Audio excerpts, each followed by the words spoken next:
नमस्कार मित्रांनो, आर्य टीव्हीच्या या आध्यात्मिक चॅनलवर आपलं पुन्हा विनम्र स्वागत आहे. गेल्या एपिसोडमध्ये आपण अद्वैतानुभूती ग्रंथाचे 1 ते 7 श्लोकांचे विवेचन ऐकलं.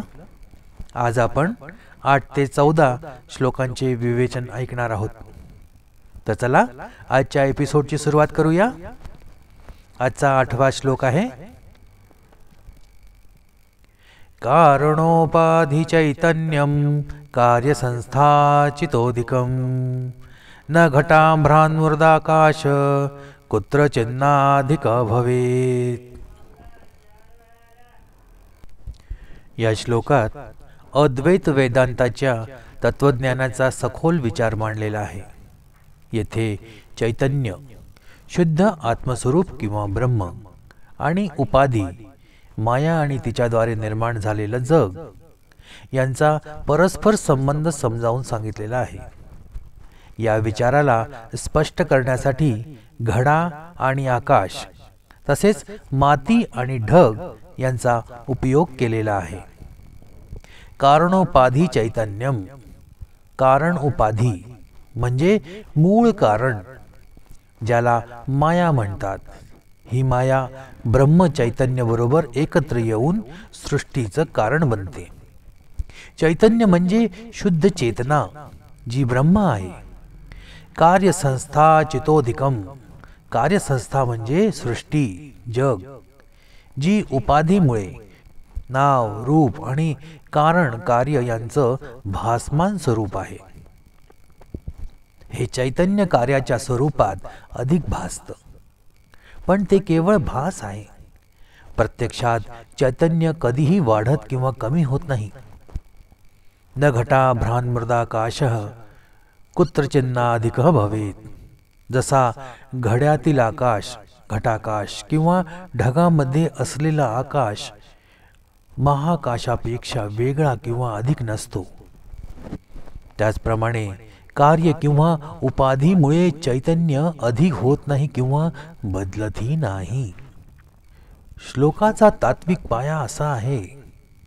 या श्लोकाचा आधार अद्वैत वेदांत आहे, जो हे सांगतो की सृष्टीतील सर्व प्रकारची विविधता केवळ एका चैतन्याचं, ब्रह्म, प्रगट रूप आहे.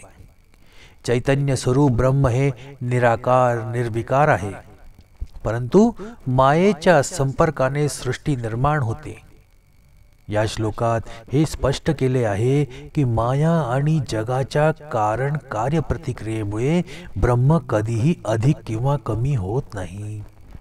चैतन्य, शुद्ध चेतना जी अनंत आणि अपरिमित आहे, ती स्वतःमध्ये पूर्ण आहे आणि कोणत्याही उपाधीमुळे माया किंवा सृष्टी याच्यामुळे प्रभावित होत नाही. उपाधी अर्थात काय? उपाधी म्हणजे सीमित करणारी गोष्ट. येथे कारण उपाधी म्हणजे माया, जी सृष्टीच्या निर्मितीस कारणीभूत आहे. जेव्हा ब्रह्म मायेच्या संपर्कात येतो तेव्हा त्याला ईश्वर म्हटलं जातं, जो कारण चैतन्य आहे. जेव्हा ब्रह्म शरीर, मन आणि बुद्धीच्या माध्यमातून प्रकट होतो तेव्हा त्याला कार्य चैतन्य म्हटलं जातं. कारण आणि कार्य या 2 रूपात चैतन्य भासते, पण ते प्रत्यक्षात एकच आहे. या तत्वज्ञानाचं स्पष्टीकरण घडा आणि आकाश याच्या उदाहरणातून दिलं आहे. जेव्हा मातीपासून घडा तयार होतो तेव्हा असं वाटतं की त्या घड्याच्या आतला आकाश, घटाकाश, बाहेरच्या आकाशापासून वेगळा आहे. पण प्रत्यक्षात घटाकाश आणि महाकाश यात काहीही भेद नाही. घड्या फुटल्यानंतर हे स्पष्ट होतं की आतलं आणि बाहेरचं आकाश एकच आहे. उपाधी, शरीर, मन आणि बुद्धी यांच्यामुळे असं भासतं की आत्मा अर्थात चैतन्य मर्यादित आहे, पण प्रत्यक्षात आत्मा अनंत आणि अपरिमित आहे. याचप्रमाणे मातीपासून तयार झालेल्या भांड्यामुळे किंवा आकाशात असलेल्या ढगामुळे आकाशाला कोणत्याही प्रकारे मर्यादा येत नाही. ढग आकाशात फिरतात, पण ते आकाशाला न स्पर्श करता किंवा न बदलता स्वतःचं कार्य करतात. याचप्रमाणे आत्मा अर्थात चैतन्य हा शरीर, मन, बुद्धी यांच्याशी पूर्णतः अलिप्त आहे. हे उदाहरण स्पष्ट करतो की सृष्टीचं कार्य ब्रह्माच्या शुद्ध स्वरूपावर कोणत्याही परिणाम करत नाही. वेदांतात कारण कार्य तत्व, सृष्टीचं मूळ कारण आणि तिचं प्रकट रूप यावर सखोल चर्चा केली आहे.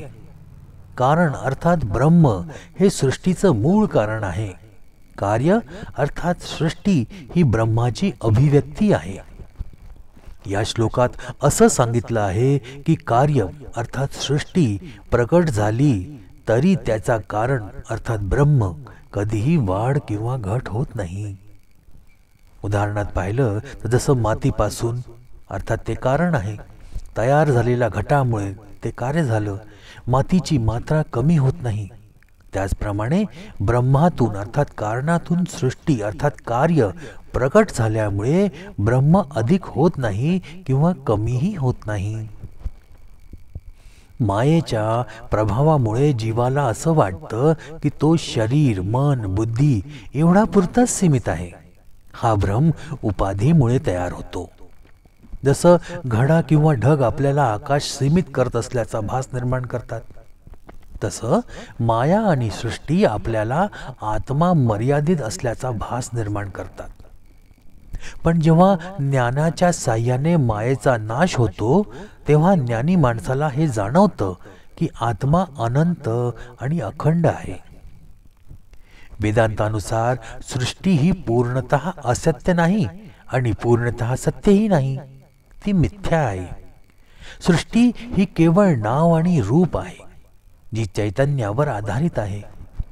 जसं घट्याचं अस्तित्व फक्त मातीतच आहे, तसंच सृष्टीचं अस्तित्व फक्त ब्रह्मावरच अवलंबून आहे. पण घडा फुटल्यानंतर केवळ माती उरते, त्याचप्रमाणे सृष्टीचा नाश झाल्यानंतर केवळ ब्रह्मच उरतं. या श्लोकाचा अंतिम हेतू म्हणजे उपाधींचा, माया आणि सृष्टीचा भेद समजून त्या पलीकडे जाण्याची प्रेरणा देणं हा आहे.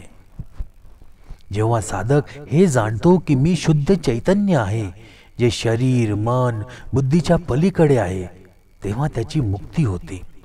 हे ज्ञान शास्त्र आणि गुरूंच्या शिकवणीद्वारे प्राप्त होतं. आता 9वा श्लोक पाहूया.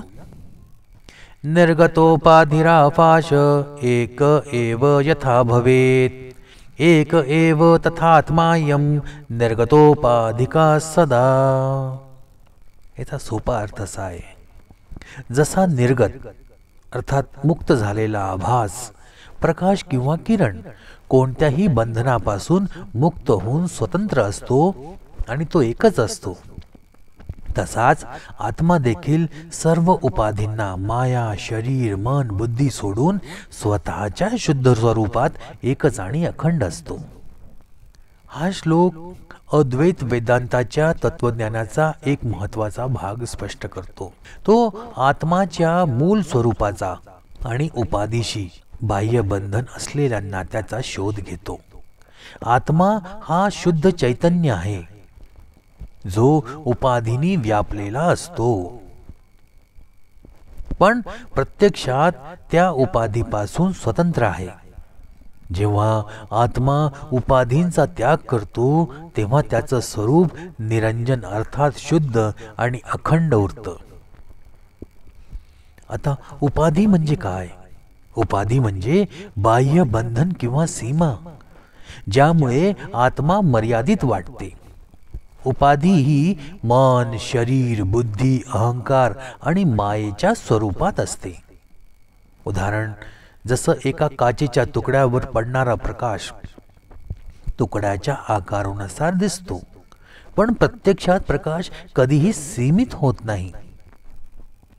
आत्मा हा सर्व उपाधींना ओलांडून शुद्ध, अखंड आणि असीम आहे. जसा आकाश ढगामुळे झाकला जात नाही, तसा आत्माही उपाधीमुळे दूषित होत नाही. आत्माचं स्वरूप हे नित्य, शाश्वत आणि अपरिवर्तनीय आहे. जसा सूर्याचा प्रकाश वस्तूंवर पडतो त्यावरून वेगवेगळ्या प्रकारे दिसतो, पण तो स्वतः कधीही बदलत नाही. प्रकाश कोणत्याही वस्तूपासून मुक्त झाल्यावर तो शुद्ध स्वरूपात एकसंध आणि अखंड उरतो. तसाच आत्माही उपाधीपासून मुक्त झाल्यावर त्याचं शुद्ध स्वरूप प्रगट होतो. उपाधीचा परिणाम असा आहे की आत्मा आपल्या खऱ्या स्वरूपाचा विसर पडतो आणि त्याला तो मर्यादित वाटतो. शरीराची उपाधी काय आहे? मी शरीर आहे असा भ्रम निर्माण होतो. तर मनाची उपाधी विचार, भावना, वासनामुळे आत्मा दुःखी किंवा आनंदी वाटते. बुद्धीची उपाधी अशी की मी ज्ञानी आहे, मी मूर्ख आहे अशी ओळख तयार होते. अहंकाराची उपाधी कशी? मी करतोय, माझं आहे असा अभिमान निर्माण होतो. परंतु उपाधींच्या प्रभावाखाली असणारा आत्मा मृगजळासारखा भासतो, जो खरा नाही. निर्गतोपाधिक आत्मा म्हणजे काय? निर्गतोपाधिक म्हणजे उपाधींनी मुक्त झालेला. अशा आत्म्याला कोणत्याही बंधनाचा परिणाम होत नाही. जसा प्रकाश एका खोलीतून बाहेर पडल्यावर पुन्हा स्वतंत्र होतो, तसाच आत्माही उपाधींचा त्याग केल्यावर स्वतंत्र होतो. वास्तविक आत्मा आधीपासूनच उपाधीपासून स्वतंत्र आहे. फक्त अज्ञानामुळे, अविद्यामुळे आपल्याला तो उपाधीमध्ये गुंतल्यासारखा वाटतो. जेव्हा आपण ज्ञानाच्या साह्याने या अज्ञानाचा नाश करतो, तेव्हा आपला आत्मा स्वस्वरूपात प्रगट होतो. उपाधी आणि माया यांचा संबंध अतिशय जवळचा आहे. माया म्हणजे जग आणि त्यांच्या विविध रूपांचा आभास, जो चैतन्यावर अवलंबून असतो. जसं ढग आकाशावर अवलंबून असतात पण आकाशाला बाधा आणत नाही, तसंच माया आत्म्यावर अवलंबून असते पण त्याला दूषित करत नाही. अज्ञानामुळे आत्म्याची ओळख ही उपाधीशी जोडल्यानं निर्माण होतं. जसं मी शरीर आहे, मी सुखी आहे, मी दुःखी आहे.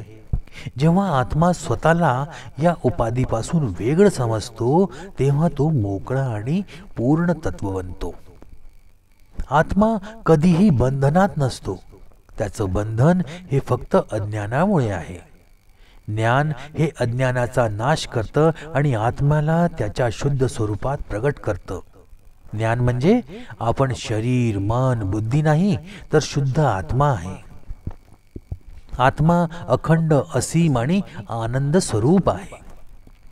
उपाधींच्या बंधनांना ओलांडून आपण आपलं खरं स्वरूप ओळखलं पाहिजे. ज्ञानाच्या साह्यानं जेव्हा आपण निर्गतोपाधिक आत्मा अनुभवतो, तेव्हा आपल्याला मोक्ष मिळतो. श्लोकात दिलेलं प्रकाशाचं उदाहरण अतिशय महत्त्वाचं आहे. प्रकाशाला अर्थात आभासाला कोणत्याही वस्तूचा आधार नसतो, पण तो वस्तूवर अवलंबून नसतो. जसं प्रकाश एका खोलीत असतो आणि खोलीच्या मर्यादा त्याला रोखू शकत नाही, तसाच आत्माही शरीराच्या मर्यादेत दिसतो, पण त्या प्रत्यक्षात तसं असीम आहे. 10वा श्लोक पाहूया. आकाशादन्य आकाश आकाशस्य यथा नहि एकत्वादात्मनो नान्य आत्मा सिद्ध्यति चात्मनः. याचा साधा अर्थ असा आहे की जसा आकाशापेक्षा वेगळा आकाश असू शकत नाही, कारण आकाश हे स्वतःच एकच आणि अखंड आहे, तसाच आत्मापेक्षा वेगळा आत्मा असूच शकत नाही. आत्मा हा एकच, अखंड आणि अद्वितीय आहे. या श्लोकात अद्वैत वेदांताच्या एकत्वाच्या सिद्धांताचा महत्त्वपूर्ण संदेश आहे. आत्मा हा शाश्वत, एकच आणि सर्वत्र व्यापक आहे. श्लोक आपल्याला सांगतो की आत्म्याला कोणताही विभाजन नाही. तो अनेक स्वरूपात दिसत असला तरी प्रत्यक्षात तो एकच आहे. आकाशाचं उदाहरण देऊन या श्लोकाला स्पष्ट करता येतं. आकाशापेक्षा वेगळं असं दुसरं आकाश असू शकत नाही. जसं आकाश सर्वत्र असतं, तसंच आत्माही सर्वत्र आहे. आकाशाला विभागलं तरी ते प्रत्यक्षात एकच असतं, तसंच आत्मा देखील एकच आहे. वेगवेगळ्या भौतिक मर्यादा जसं झाड, डोंगर किंवा इमारतींनी आकाशाला विभागल्यासारखं वाटतं, पण प्रत्यक्षात आकाश अखंड असतं. आत्मा हा शुद्ध चैतन्याचा स्वरूप आहे. आत्मा हा अखंड, विभाजित होऊ शकत नाही, शाश्वत आहे, कधीही नष्ट होणार नाही, सर्वत्र व्यापक आहे. तो प्रत्येक व्यक्तीमध्ये आहे, परंतु तो वेगळा नाही. या श्लोकात सांगितलं आहे की आत्माच्या एकत्वामुळे आत्म्याशिवाय दुसरं काहीच नाही. आत्म्याच्या एकत्वाला ओळखायला अज्ञान, अविद्या अडथळा ठरतो. अज्ञानामुळे व्यक्तीला वाटतं की मी वेगळा आहे, माझं शरीर वेगळं आहे, दुसऱ्यांचा आत्मा वेगळा आहे. प्रत्यक्षात जसं अनेक पात्रांमध्ये दिसणारा चंद्र एकच असतो, तसाच आत्माही सर्वत्र एकच आहे. जसा आकाशाला कोणताही आकार, रंग किंवा मर्यादा नाही, तसाच आत्म्यालाही कोणताही भौतिक स्वरूप नाही.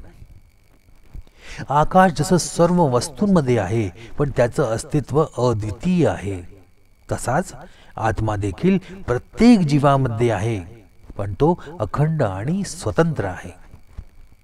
जसं आकाश बदलत नाही, तसंच आत्मा देखील न बदलणारा आणि शाश्वत आहे.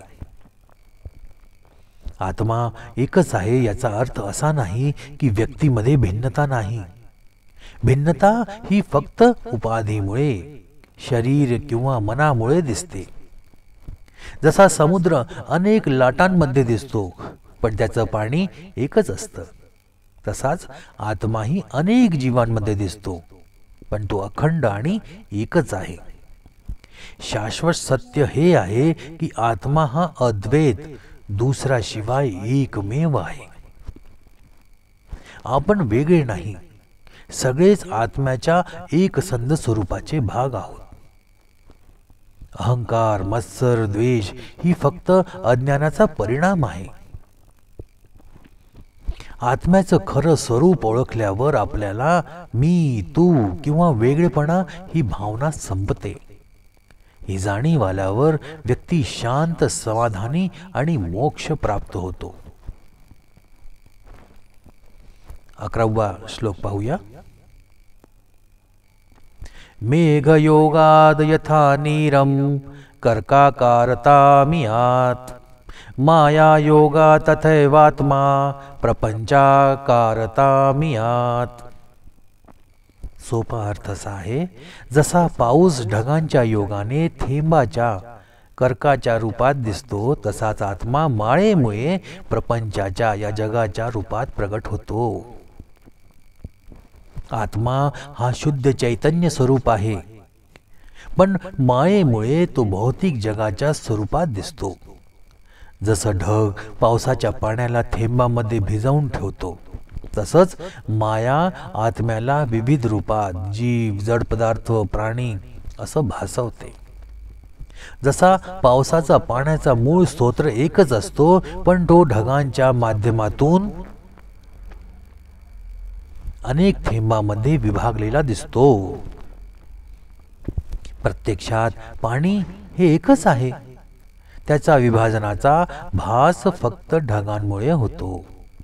त्याचप्रमाणे आत्मा हा शुद्ध, अखंड आणि सर्वत्र व्यापक आहे, पण तो मायेमुळे वेगवेगळ्या रूपांमध्ये भासतो. माया म्हणजे अज्ञान किंवा भ्रम, जो आत्म्याच्या शुद्ध रूपाला ओळखू देत नाही. माया आत्म्यावर प्रपंचाचा, या जगाचा आभास निर्माण करते. जीवांना मी वेगळा आहे, मी शरीर आहे, हे माझं आहे अशी जाणीव निर्माण करते. जसं ढग सूर्यप्रकाश झाकतो, तसंच माया आत्म्याचं स्वरूप झाकून टाकते. मायेच्या योगाने आत्मा प्रपंचाचा शिकार होते. प्रपंच म्हणजेच निसर्ग, शरीर, मन, बुद्धी, अहंकार आणि बाह्य जग. प्रत्यक्षात हे सर्व आत्माच्या आधारावर उभं आहे, पण अज्ञानामुळे जीवांना आत्मा आणि प्रपंच वेगळे वाटतात. जसा पाऊस हा पाण्याचा प्रकार असूनही पाणी अखंड आणि शुद्ध आहे, तसाच आत्माही प्रपंचाच्या विविध रूपांमध्ये दिसला तरी अखंड, शुद्ध आणि असीम आहे. आत्म्याचं स्वरूप कधीही बदलत नाही. बदल हा फक्त मायेच्या प्रभावाचा परिणाम आहे. 12वा श्लोक पाहूया. वर्षोपल इवा भाती नीरमेवाभ्रयोगता वर्षोपल विनाशेन नीरनाशो यथा नाही. याचा सोपा अर्थ असा आहे, जसे पावसाचे थेंब, त्याला वर्षोपल म्हणतात, जसे पावसाचे थेंब ढगांच्या योगाने अर्थात आभासाने प्रगट होतात, तसेच थेंबाचा नाश झाला तरी पाण्याचा अर्थात नीराचा नाश होत नाही. त्याचप्रमाणे आत्मा ही शुद्ध आणि अविनाशी तत्व असून भौतिक शरीर आणि जगाच्या नाशाने आत्म्याचे अस्तित्व संपत नाही. या श्लोकामध्ये आत्म्याचे शाश्वत आणि अविनाशी स्वरूप स्पष्ट केले आहे. ढगामुळे पावसाच्या थेंबाचा आभास निर्माण होतो, पण मूळ स्वरूप हे पाण्याचेच असते. जसे पावसाचा थेंब नष्ट झाला तरी पाणी नष्ट होत नाही, त्याचप्रमाणे आत्मा विविध शरीरांमध्ये प्रगट झाला तरी तो कधीही नष्ट होत नाही. पाण्याचे मूळ स्वरूप अखंड आणि असीम असते. ढगांच्या योगामुळे पाणी थेंबाच्या स्वरूपात दिसते, परंतु हे थेंब तात्पुरते असतात. थेंब अर्थात वर्षोपल नाहीसे झाले तरी पाण्याचे अस्तित्व कायम राहते. त्याचप्रकारे आत्मा हा शाश्वत आहे. शरीर नाश पावले तरी आत्मा नष्ट होत नाही. आत्मा आणि शरीर, तर आत्मा हा शुद्ध चैतन्य स्वरूप आहे. तो अनादी, कधीही न तयार झालेला आणि अविनाशी आहे. आत्मा हा सर्वत्र व्यापक असून शरीराच्या किंवा भौतिक वस्तूंच्या अस्तित्वावर अवलंबून नाही. तर शरीर हे तात्पुरते आहे, ते जन्म घेतं आणि कालांतराने नष्ट होतं. शरीर आणि मन आत्म्याच्या अस्तित्वामुळे चालत असतात, जसे ढग पाण्याच्या अस्तित्वावर अवलंबून असतात. परंतु शरीराचा नाश झाला तरी आत्म्याचा नाश होत नाही. अज्ञानामुळे व्यक्तीला आत्म्याचे अखंड स्वरूप लक्षात येत नाही. जसे ढग पाण्याच्या अस्तित्वाचा भास निर्माण करतात, तसंच माया अर्थात भौतिक जग आत्म्याला वेगळं भासवते. अज्ञानामुळे व्यक्ती मी शरीर आहे असा विचार करतो, परंतु खरं स्वरूप मी आत्मा आहे हे आहे. आत्मा हा सृष्टीच्या सर्व गोष्टींमध्ये अस्तित्वात आहे, पण त्याला जन्म किंवा मृत्यू नाही. जसा पावसाचा थेंब नष्ट झाला तरी पाणी नष्ट होत नाही, तसंच जन्म आणि मृत्यू ही आत्म्याच्या अस्तित्वावर परिणाम करत नाही. आत्मा हा केवळ साक्षी भावाने प्रपंच पाहतो, पण तो प्रपंचात गुंतत नाही. वर्षोपल अर्थात पावसाचा थेंब तात्पुरता आणि ढगामुळे निर्माण झालेला असतो. आत्मा अनादी आणि शाश्वत आहे. जसा पाणी पावसाच्या थेंबांमध्ये दिसतो, तसाच आत्मा विविध शरीरांमध्ये दिसतो. थेंब नष्ट झाले तरी पाणी टिकून राहतं, शरीर नष्ट झालं तरी आत्मा तसाच राहतो. आता 13वा श्लोक पाहूया. आत्मैवायं तथा भाति माया योगात् प्रपंचवत् प्रपंचस्य विनाशेन स्वात्मनाशो नहि क्वचित. याचा साधा अर्थ असा आहे, आत्मा हा मायेच्या योगाने अर्थात प्रभावाने प्रपंचाच्या जगाच्या रूपात भासत असतो, पण प्रपंचाचा नाश झाला तरी आत्म्याचा कधीही नाश होत नाही. आत्मा हा शुद्ध, अखंड आणि असीम चैतन्य आहे. फक्त मायेच्या योगामुळे तो प्रपंचाच्या विविध रूपात प्रकट झाल्यासारखा वाटतो. प्रत्यक्षात आत्मा हा प्रपंचापासून स्वतंत्र असून कधीही नाश पावत नाही. माया म्हणजे अज्ञान, जी आत्म्याचं स्वरूप झाकते आणि जगाचा आभास निर्माण करते, ती माया. या आभासामुळे जीवाला वाटतं की आत्मा म्हणजे शरीर, मन, बुद्धी किंवा बाह्य जग आहे.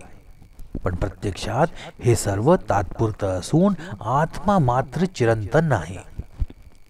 जसं स्वप्नातील दृश्य स्वप्न संपल्यावर नष्ट होतात, पण स्वप्न पाहणारा जीव तसाच राहतो. तसंच प्रपंच नष्ट झाला तरी आत्मा नष्ट होत नाही. प्रपंच नाशवंत आहे, कारण तो मायेच्या आधारावर उभा आहे. आत्मा मात्र अजर अमर आहे. आत्मा हा नुसता साक्षी भावाने प्रपंचाचा अनुभव घेतो, पण त्याच्याशी स्वतःला जोडत नाही. जसे सूर्य ढगामुळे झाकला जातो, पण ढग नष्ट झाले तरी सूर्यावर काही परिणाम होत नाही. तसंच मायेचा नाश झाला तरी आत्म्यावर काही परिणाम होत नाही. 14वा श्लोक पाहूया. जलादन्य इवा भाति जलोत्थो बुद्बुदो यथा तथात्मनः पृथगीय प्रपंचोऽयमनेकधा. सोपा अर्थ असा आहे, जसा बुडबुडा फुगा पाण्यापासून निर्माण होतो आणि वेगळा वाटतो, परंतु प्रत्यक्षात तो पाण्याचाच भाग आहे, तसाच प्रपंच अर्थात हे जग आत्म्यापासून निर्माण झालेला असून तो आत्म्यापासून वेगळा असल्याचा केवळ भास होतो. प्रत्यक्षात प्रपंच आणि आत्मा हे वेगळे नसून आत्मा हा सर्व प्रपंचाचा आधार आहे. प्रपंच म्हणजे जड आणि जिवंत विश्व, ज्यामध्ये आपल्याला विविध गोष्टी अनुभवायला मिळतात.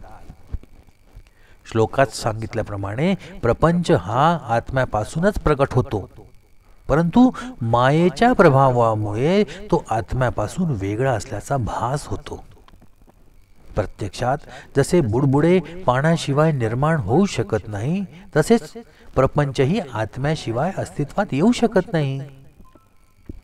बुडबुडे पाण्यापासूनच तयार होतात आणि ते पाण्याच्या गुणधर्मावरच अवलंबून असतात. जरी बुडबुडा वेगळा दिसला तरी तो पाण्यापासून स्वतंत्र नाही. त्याचप्रमाणे प्रपंच हा आत्म्यामुळेच उभा आहे. प्रपंचाच्या सृष्टीमध्ये वेगळेपणा दिसतो, पण त्याचा मूळ आधार आत्माच आहे. प्रपंच हा आत्म्याचा परिणाम आहे, पण मायेच्या प्रभावामुळे जीवाला तो स्वतंत्र भासतो.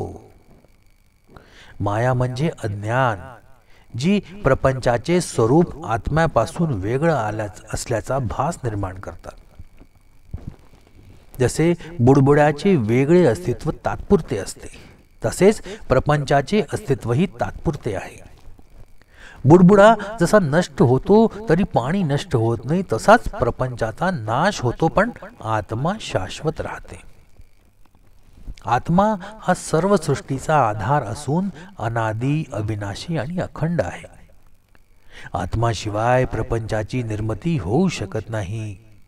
आत्मा हा स्वच्छ असीम चैतन्य आहे, ज्यामुळे सर्व भौतिक आणि मानसिक स्वरूपाला जाणीव मिळते.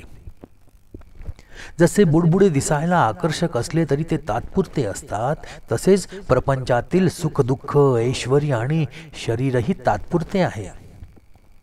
आत्मा मात्र बुडबुड्यासारख्या त्या तात्पुरत्या गोष्टींच्या पलीकडे आहे.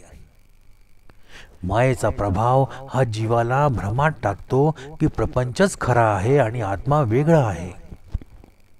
जेव्हा जीव आत्म्याचे खरे स्वरूप ओळखतो तेव्हा प्रपंचाचा वेगळेपणा संपून सगळीकडे आत्माच आहे हे त्याला कळते. बुडबुड्यांचे वेगळे अस्तित्व संपले तरी पाणी तिथेच राहते, तसाच मायेचा नाश झाला तरी आत्मा शाश्वत राहतो. हा श्लोक सांगतो की आपण प्रपंचाला स्वतःपासून वेगळा समजू नये. प्रपंच आणि आत्मा यांचे नाते बुडबुडा आणि पाण्याच्या नात्यासारखे आहे. जसे बुडबुड्याचा वेगळेपणा तात्पुरता आहे, तसेच प्रपंचाचे वेगळेपण मायेच्या प्रभावामुळे आहे. आपण आत्म्याला ओळखून मायेच्या आभासातून मुक्त व्हावे, हीच या श्लोकाची शिकवण आहे. तर आजचा हा एपिसोड इथेच संपतोय. भेटूया पुढच्या एपिसोडमध्ये काही नवीन श्लोकासोबत आणि त्यांच्या विवेचनासोबत. तोपर्यंत जय जय रघुवीर समर्थ. नमस्कार.